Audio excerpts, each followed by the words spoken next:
No! Basta ang sagot ng Pangulo patungkol sa panawagan na ideklara ng persona non grata ang isang ambassador. No.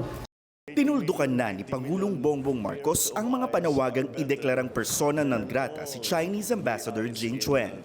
Kasunod yan ang naging babala ng Department of Foreign Affairs na hindi dapat magpadalos-dalos sa pagdedeklara ng persona non grata laban sa mga foreign diplomat.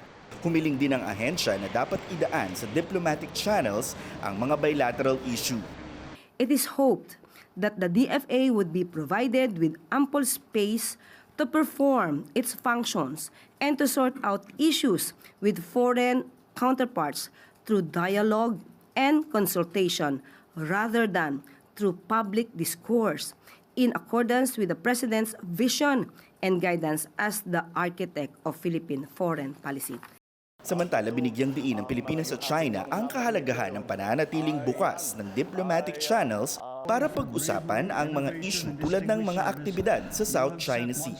Idinaos ang isang political dialogue sa pagitan ng DFA at Chinese Foreign Ministry sa Cebu. Ito ang kauna-unahang dialogo sa loob ng higit isang taon. Limitado ang detaling ibinigay ng DFA patungkol sa pagpupulong pero pasok dito ang bilateral issues, maritime-related matters, regional at international issues of mutual interest. Sa panayam ng Newswatch Plus kay National Maritime Council spokesperson Alexander Lopez, sinabi niyang walang plano ang gobyernong tularan ng China sa tinatawag nitong wolf warrior diplomacy ng Beijing. We are discussing with the concerned agencies na let us not go down to the level where the level is right now. And then mag-reset, and then let's go back to the state-to-state level of discourse para we can discuss issues, national issues, not personal issues. Giit pa ni Lopez, malinaw na kaya inaatake ng China ang mga opisyal ng Pilipinas at dahil nasa panig ng bansa ang katotohanan. The Philippines is always on the restraint side. We always convey the truth kung ano yung talagang nangyayari at sea. And so that the world can, the international community, they can see what's really happening on the ground. Kaya sila bumababa doon sa personal attack because maybe they're losing legal arguments. Dinipensahan naman ng Chinese Foreign Ministry ang mga naging pahayag ng kanilang embahada laban sa ilang mga tagapagsalita ng gobyerno. They constitute a grave violation of China's national interests and dignity.